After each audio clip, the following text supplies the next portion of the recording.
Hola, bienvenidos. Soy Yasmín de la Vega, fundadora de Algordanza Ibérica.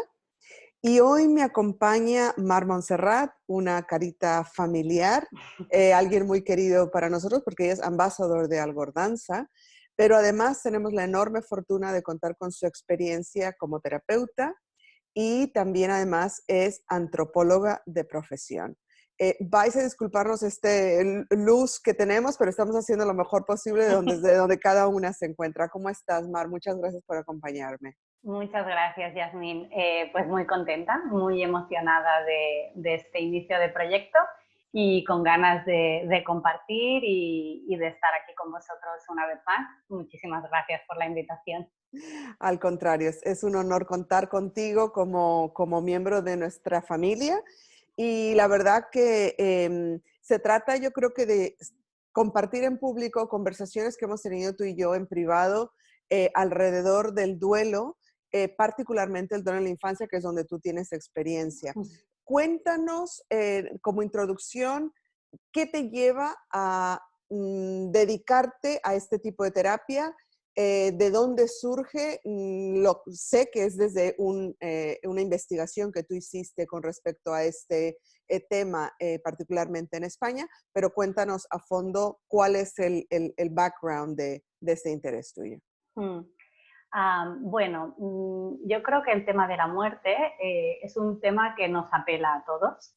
Entonces, creo que podríamos decir que el inicio de mi interés no va más allá del que pudiera tener cualquier otra persona. Bueno, la pregunta, ¿no? De qué pasa cuando nos morimos, qué voy a hacer cuando se muere un ser querido muy próximo. No sé, preguntas de este estilo que se podrían dar, lo que has dicho tú, en cualquier conversación entre dos personas, ¿no? Mm. Pero bueno, a raíz de esta como un poco inquietud, yo empiezo a formar parte de una asociación que se llama AVES de Barcelona, en España, donde hago una formación en acompañamiento al duelo y a la muerte, ¿no? Y allí empiezo a ver un poco, en el caso concreto de la relación del duelo con la infancia, que es lo que vamos a trabajar hoy, un poco como una especie de vacío, al menos a nivel español, ¿no?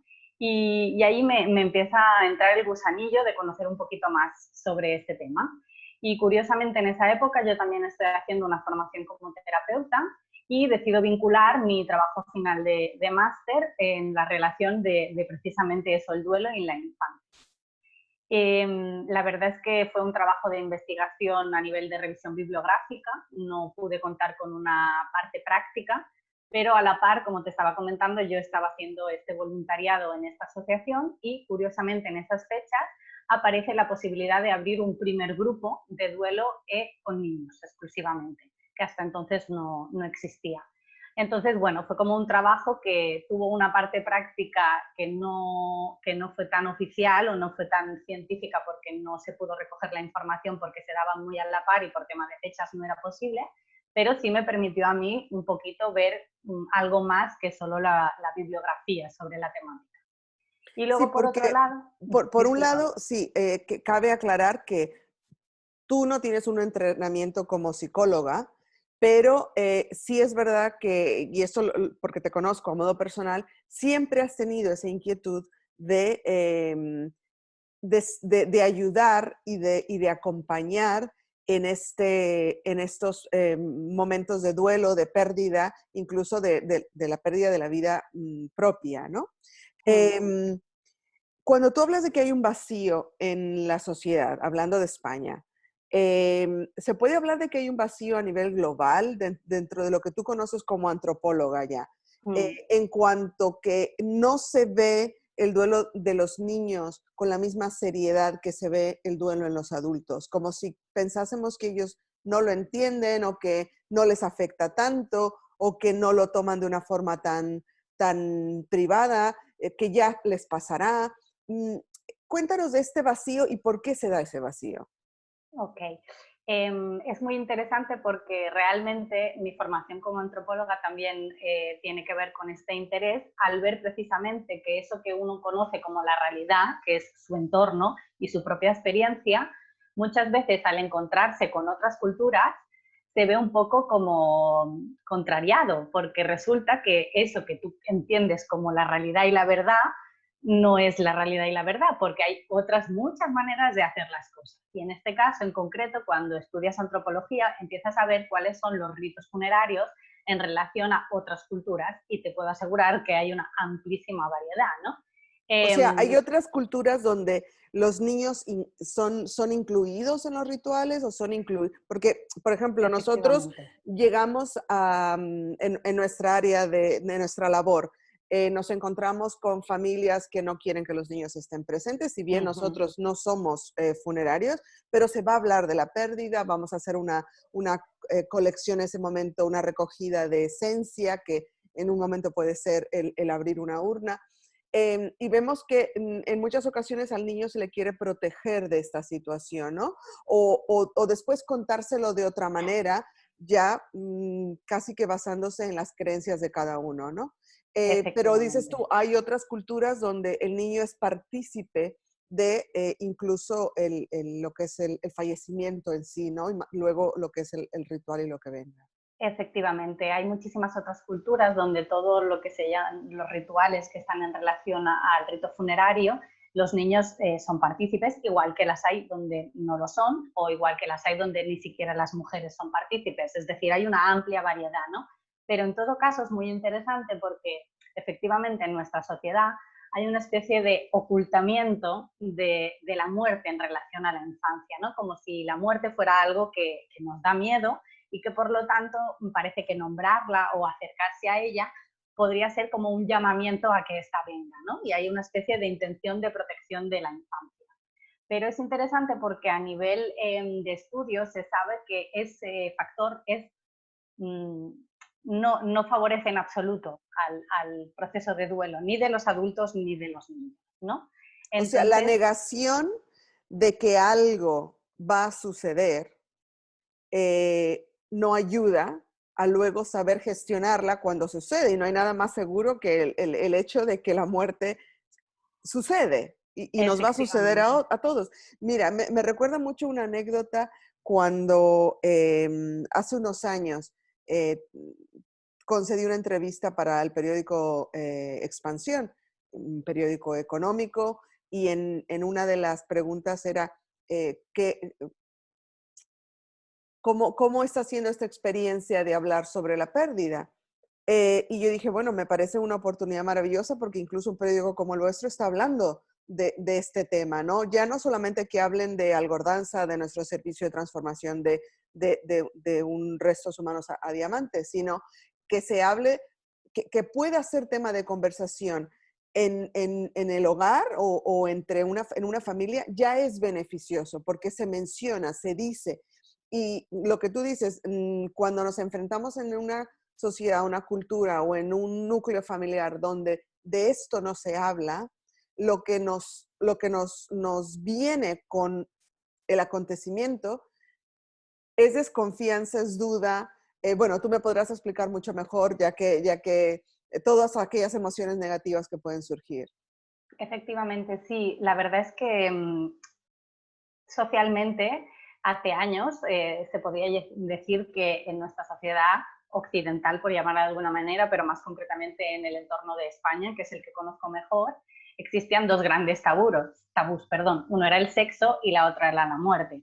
Entonces, el sexo durante mucho tiempo tuvo ese sector tabú y ahora ha ido cambiando poco a poco. Mientras que el tema de la muerte, aunque también se están dando pasos para poder normalizarlo, Mm. sigue siendo un tema tabú. Y el hecho de que sea tabú conlleva que se trate de una manera muy peculiar a nivel social. Y también es interesante ver cómo a nivel histórico, claro, nos encontramos que antiguamente la religión, en concreto la religión católica en España, tenía un peso muchísimo más importante del que tiene ahora, aunque sigue teniéndola. Y la religión católica era la que marcaba todo aquello que tenía que ver con el rito funerario. Marcaba cuál era el rito, que en este caso es el entierro, pero también marcaba todos los procesos que incluían a la sociedad, como eran las misas, el tanatorio, los velatorios, etcétera, ¿no? Y yo recuerdo, hace muchos años escuché un programa de radio en el cual se hablaba precisamente de cómo en apenas unos 50 años había pasado una sociedad a morir la gente en casa, a que los niños vean morir a sus abuelos, a Mm. sus tíos, a que se despidan de ellos de un cuerpo en difunto, o sea, un cadáver, sin ningún tipo de problema, y que eso estaba totalmente normalizado. La gente hacía los velatorios en su casa 48 horas y en apenas 50 años, que parece mucho tiempo pero no lo es, eso ha desaparecido. Pero no solo ha desaparecido para los niños, sino que ha desaparecido para la gran mayoría de la población, porque la gente actualmente, en un tanto por ciento altísimo, está muriendo en los hospitales. Entonces hay como una especie de medicalización de la muerte. Y la muerte, por lo tanto, solo se considera un fallo a nivel de cuerpo. Y allí entra toda la parte emocional, de los ritos, de las creencias que cada familia luego tendrá que encajar en relación a esa muerte. Pero realmente se está creando como una especie de vacío en el que la muerte está presente, pero a la vez no está, porque tú no puedes identificar cuando alguien ha pasado un duelo. Antiguamente, sobre todo las mujeres, vestían el luto, ¿no? Iban de negro X tiempo. Todas esas cositas que no tienen por qué ser la mejor manera de llevar un duelo, ni muchísimo menos. Hay gente que dice, yo no me gustan los funerales, no me gusta que la gente venga desde... Obviamente hay gustos para todo, pero sí que está comprobado que a nivel psicológico la función de cómo la sociedad ve a ese grupo de personas y cómo atiende lo que tiene que ver con la muerte tendrá una repercusión en el proceso de duelo que se va a dar después para todas las personas.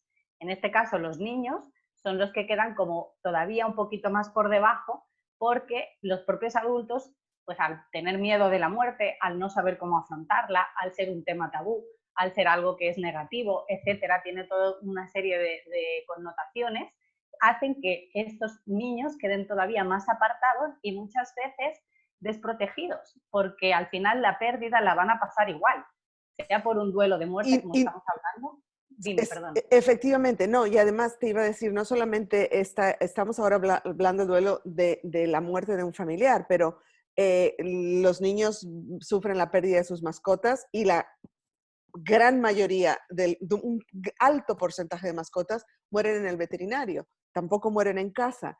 Pero ahora nos encontramos, por ejemplo, estamos en medio de la crisis del COVID-19 y estamos viendo que hay procesos de duelo colectivos, procesos de duelo en que los niños están viviendo duelos que son el no poder ir al cole, el no ver a sus amigos, el no poder salir al parque, el estar inundados de noticias sobre números de muertos diarios, sobre quizás que en su propia familia se está viviendo un drama y la tragedia de algún ser querido que ha fallecido en circunstancias realmente poco normales, ¿no? En las que incluso hay dudas de dónde se encuentra los restos de ese familiar. En fin, que se están encontrando ante un proceso de duelo colectivo, mundial, repetido a diario e incluso quizás en el seno de su familia, donde todos están en un estado quizás de confusión, ¿no? Entonces, si no estamos preparados, si nos hablamos del tema,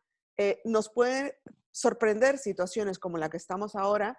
¿Qué lenguaje podemos tener entonces? Yo creo que es muy complicado porque efectivamente falta como una base a nivel social para poder atender este tema. Yo creo que lo que está pasando actualmente con toda esta crisis del COVID-19 está como un poco tocando los límites de la resistencia en este sentido, ¿no? Nadie está preparado para que pase esto, pero también tenemos que ser conscientes de que hay otras sociedades que viven situaciones como esta o peores actualmente también y desde hace muchísimo tiempo, ¿no? Como pueden ser sociedades que se encuentran en guerra o problemas de migraciones forzosas, etcétera.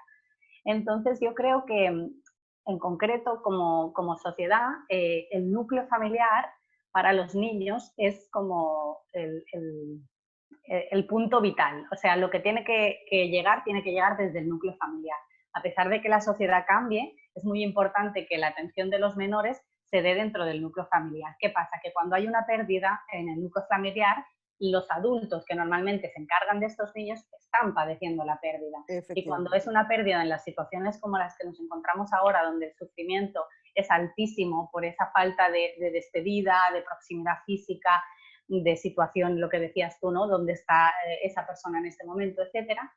Eso se desmorona todavía más. Y por eso es muy difícil encontrar como un punto de apoyo para los niños. Eso es como que quedan totalmente desprotegidos ante esta situación, porque si, por ejemplo, estamos hablando de la muerte de un abuelo, la madre o el padre seguramente son hijos de esta persona y por lo tanto están también en un proceso de duelo, entonces sería como el cónyuge el que se encargaría de poder hablar con los niños, igual que le hablas de, mira cariño, ahora no podemos ir al colegio, los colegios están cerrados, está pasando esto, ¿no? Y esto le ayuda al niño a entender, igual que le ayudan las rutinas, igual que le ayudan todas las cosas que los psicólogos como profesionales están recomendando, ¿no? Pero en el caso del duelo, el poder hablar con los niños es muy, muy, muy importante. Creo que es básico que eso pase. Pero, como decíamos, es un problema que viene de antes. O sea, como sociedad tendemos a ocultarlo a los niños. Por lo tanto, yo creo que aquí se está como poniendo en evidencia esa carencia como sociedad que tendríamos a la hora de saber cómo manejar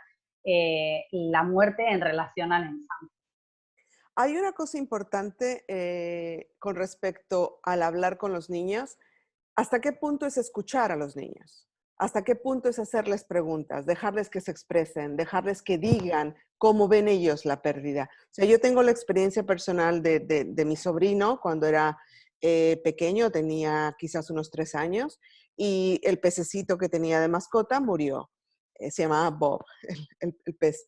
Y una de sus preguntas fue, ¿dónde está Bob?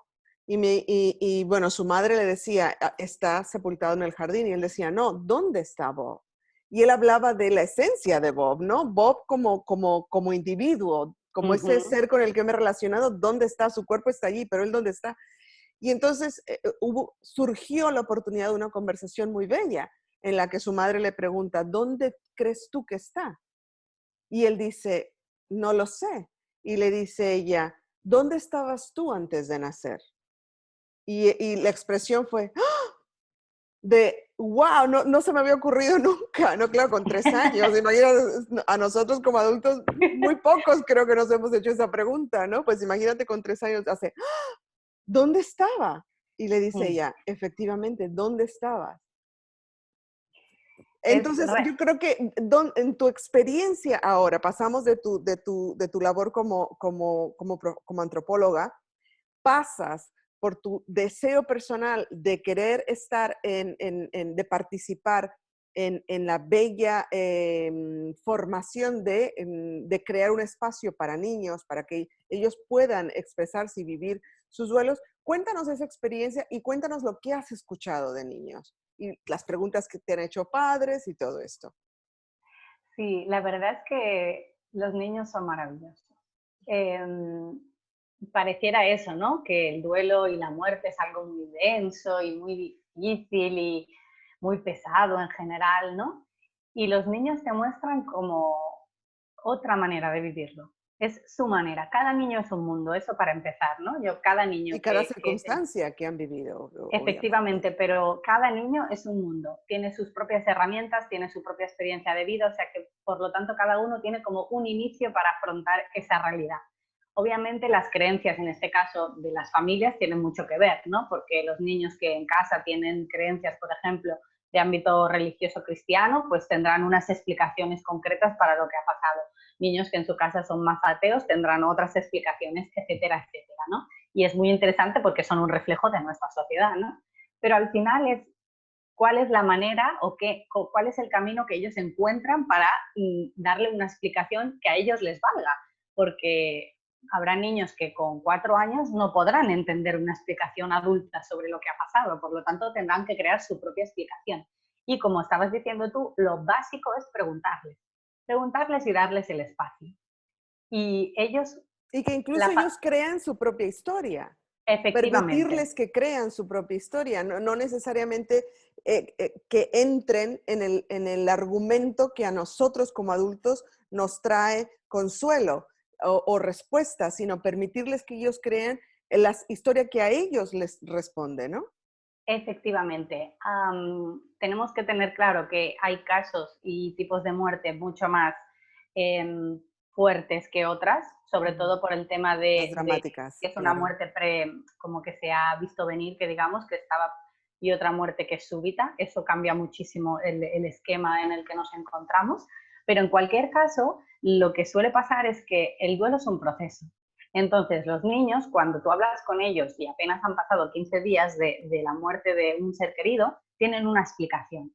Pero si tú sigues hablando con ellos de este tema y les sigues dando su espacio, como hacemos en el grupo de duelo, tú ves cómo esa narrativa va cambiando y se va enriqueciendo. Y el hecho de pertenecer en un grupo también hace que las explicaciones y las ideas que otros niños puedan tener les puedan enriquecer. Y es muy interesante porque eso les ayuda a trabajar el duelo y a la vez a poderlo tener como presente y poderlo ir sacando. Porque lo que suele pasar es que se da una explicación inicial, el niño lo entiende y luego, aparte de las fechas señaladas en que esa persona pues, está ausente, como son los cumpleaños, las navidades, etcétera, lo que suele pasar en muchas familias es que esa persona desaparece y ya no se habla de ella, ya no, ¿sabes? Deja de existir el espacio en el que esta persona y el niño igual necesita unos tiempos diferentes. Y igual necesita que esa persona ocupe tiempo en su rutina, que digamos, no tiene por qué ser diaria, pero sí hay niños, por ejemplo, sobre todo en pérdidas de progenitores, que cada noche hacen un ritual propuesto por el otro progenitor o por un profesional para que esa persona, aunque ya no está físicamente, siga estando para esa persona, porque al final la parte emocional de desvinculación no va a pasar. Simplemente el vínculo que ese niño tenga con el fallecido va a cambiar, pero ese fallecido va a seguir siendo su abuelo, su madre, su padre, su hermano, va a seguir existiendo, no va a desaparecer. Y yo creo que eso es muy importante tenerlo en cuenta. Y luego te encuentras con que ellos son, pues, desde los más pequeños, más imaginación. O sea, que te encuentras de todo. Gente que sus seres queridos se han convertido en ángeles, gentes que son estrellas, gentes que son superhéroes que ahora viven. Bueno, hay imaginación a doquier. Y luego, cuando más se va acercando el momento de la pubertad, más se asemejaría un poquito a la realidad, como más adulta, pero con un tinte muy emotivo, que hay como esa especie de idea de que esa persona está vinculada a ellos de una manera especial y eso no ha cambiado, porque mi Además madre que, es mi padre. exacto, yo creo que es maravilloso el permitir entender que un niño crece y crece con el duelo, con su duelo, Y es porque, básico. y es básico. Nosotros hemos tenido la experiencia de tener, de hacer nuestro servicio de algordanza a adultos con respecto a la esencia de padres, de sus progenitores, que han perdido en la pubertad o en la infancia y que han conservado las cenizas y luego cuando algordanza ha surgido y les ha llegado como noticia, han entendido que esto es lo que quiero hacer, ¿no? Y es como si el poder conseguir un diamante ya es una forma de cierre de ciclo, pero no quiere decir que su duelo para allí o que el resultado material de su duelo es algo hermoso, pero lo va a vivir a lo largo de la vida. No es como cuando un padre pierde hijos también. No deja de ser padre de ese hijo que ya no está. Sigue siendo padre, solo que el hijo ya no está presente. Lo mismo pasa, seguimos teniendo abuelos y bisabuelos, lo que pasa que ya no están de esta forma, ¿no? Entonces, tú, al llevar a cabo como coordinadora y terapeuta en los círculos y los ciclos que estuviste llevando a cabo y que siguen activos bueno, los seguirás llevando activos más adelante. ¿Qué preguntas te surgían de parte de los padres? ¿O qué tipo de ayuda buscaban con respecto para ellos saber comunicarse con sus niños? Claro. En Bueno, el caso digo de, padres, pero también maestros, ¿no? Porque estuvisteis dando estos cursos efectivamente, en escuelas también. claro, los padres que ya son dolientes, o sea, que ellos están en duelo y que sus niños también, tienen un tipo de preguntas. Mientras que los profesionales de la educación y padres que prevén que eso puede pasar, pero no han tenido la vivencia todavía familiar de tener un ser querido que ha fallecido, suelen tener otras preguntas, ¿vale? Entonces, lo que normalmente preguntan es eso, ¿no? Como qué es lo que les puedo decir y los que no, o de qué manera les hablo del tema, ¿no? Por lo que decíamos, porque no hay una costumbre de hacerlo y por lo tanto el propio adulto a veces no sabe cómo hacerlo.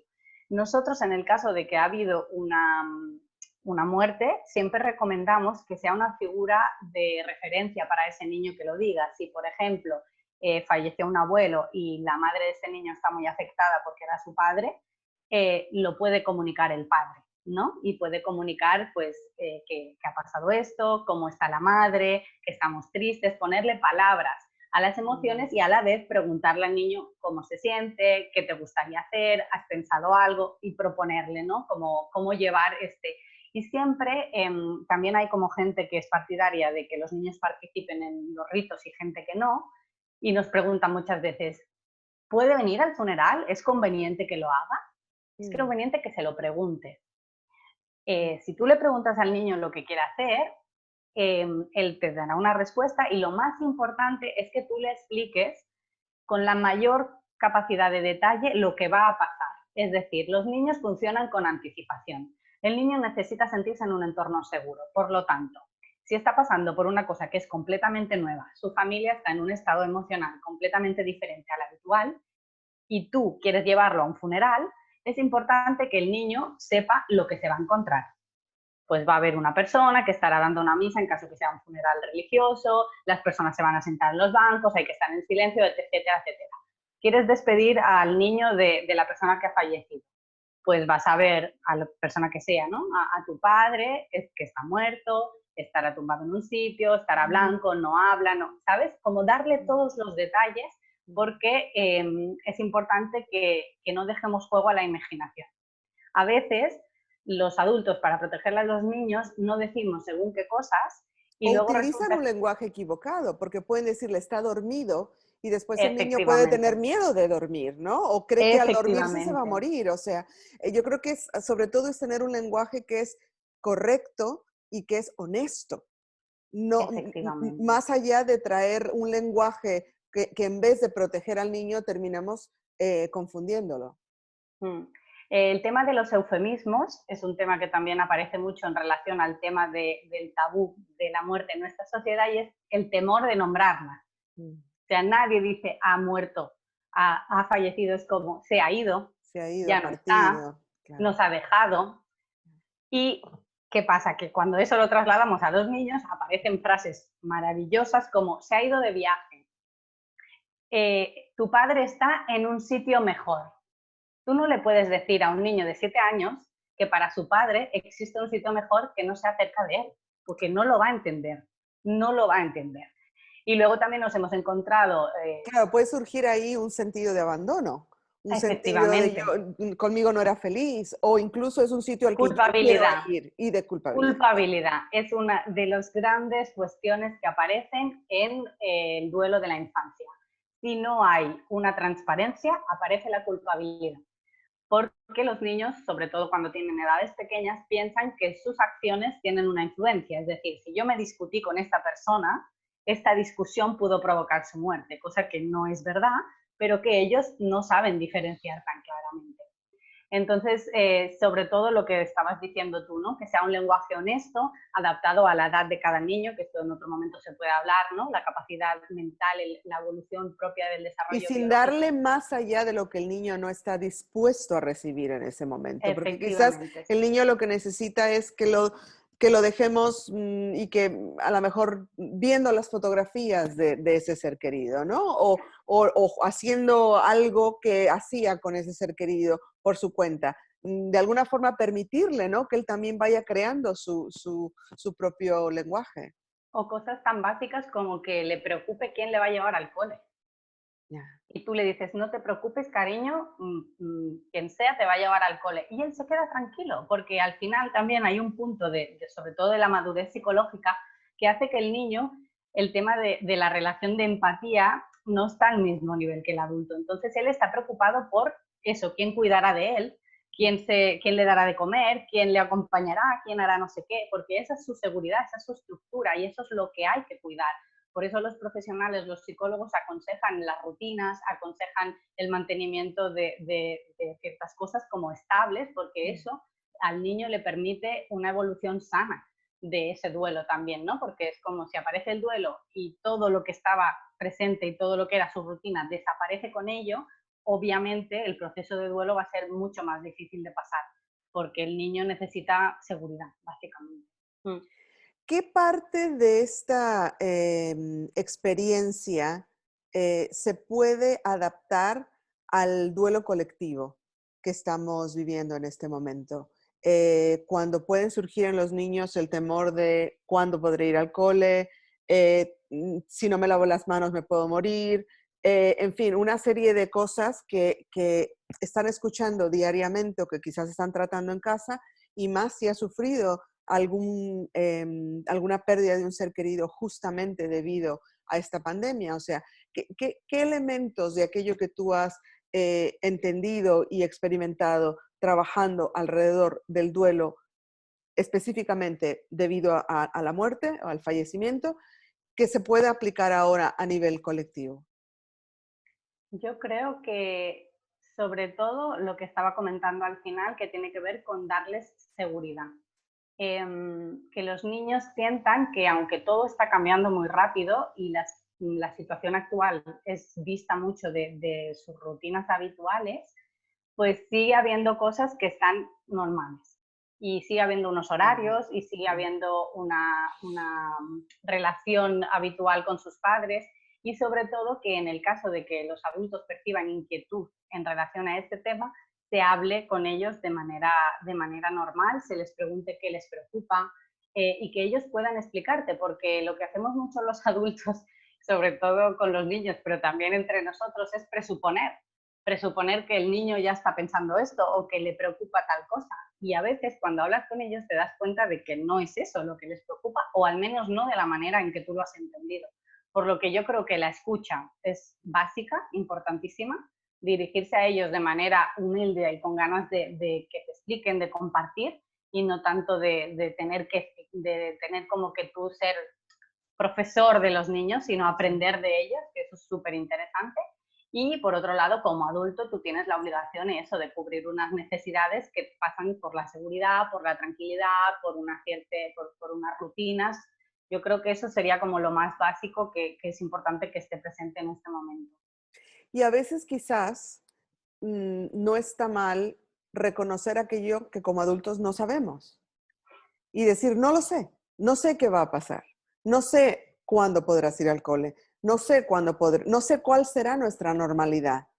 Lo que dices tú, mantener aquellos rasgos de su vida que siguen pudiéndose mantener en una normalidad, pero quizás también reconocer que no sabemos y que tampoco pasa nada si no sabemos, que no hay que entrar en la angustia si no sabemos, que hay que esperar, que hay que vivir este momento. Hoy pues mira, hoy podemos hacer el desayuno, hoy podemos dibujar, hoy podemos leer, hoy podemos hablar por teléfono o en chat con tus amigos, con otros familiares, y mañana no sabemos. Porque yo creo que el que el niño crea que todo tiene respuestas certeras, eh, es mal informarlo, porque no es así.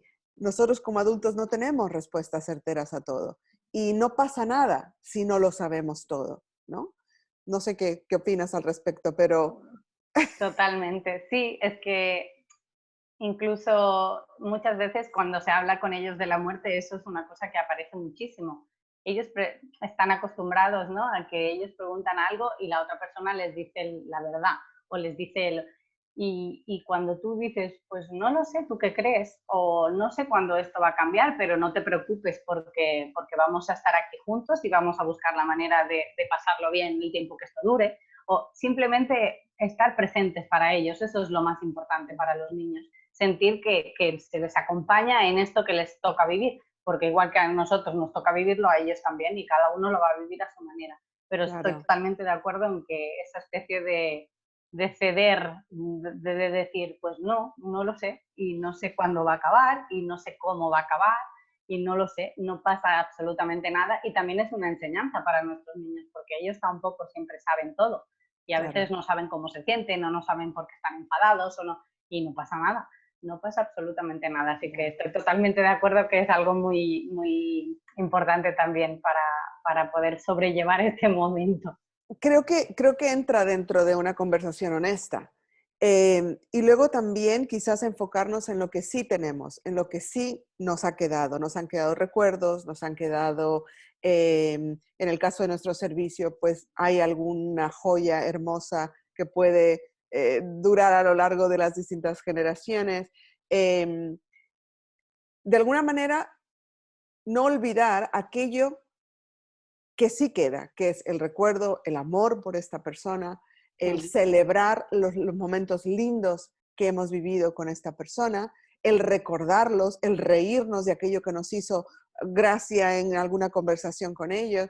Yo creo que salvaguardar los momentos positivos puede generar gratitud ante una situación que si no recordamos aquello bello que existió, ¿cómo podemos ver o esperar belleza en el futuro? Si no tenemos gratitud por aquello que nos ha quedado, ¿cómo podemos estar agradecidos en lo que venga, ¿no? Entonces, por mi parte, estoy muy agradecida, Mar, por tu compañía, por tus palabras. No, Al final, como he dicho en un inicio, son conversaciones que hemos tenido a modo privado y que es lindo poder tenerlo, compartirlo con otras personas. Yo creo que es un tema que va a generar preguntas. Yo hago una invitación a la audiencia que nos hagan llegar preguntas. Mar está más que disponible, si no la obligamos a que responda, pero no, yo encantada. ella encantada. Y cuando llegue la oportunidad y que puedas compartir sobre en qué otras plataformas o en qué sitios seguirás llevando a cabo y coordinando estas terapias. Esta es tu casa y ya sabes que estaremos encantados de compartirlo. Mientras tanto, tenemos que mantenernos donde estamos hasta que se empiecen a normalizar todo. Efectivamente. Muchas gracias, Mar. Ya sabes que eres un tesoro para nosotros y bueno, espero que esta charla ante todo haya sido útil para quienes nos escuchan. Y no es la única vez que vamos a hablar, vamos a compartir muchas otras experiencias tuyas para poder hacer nuestros procesos de duelo personales y colectivos lo más positivos posible. Pues sí, muchísimas gracias. La verdad es que creo que es una oportunidad muy, muy bonita para mí, pero también para todo el mundo que pueda escucharlo, porque creo que en este momento hace mucha falta y también hace mucha falta eso, cerrarlo como con un mensaje positivo de que al final es algo colectivo y que por lo tanto el sentirse acompañado en el duelo y en general en la vida es básico para el bienestar. Así que muchísimas gracias por la invitación y encantada de volver cuando sea posible. Efectivamente, repetiremos. Gracias.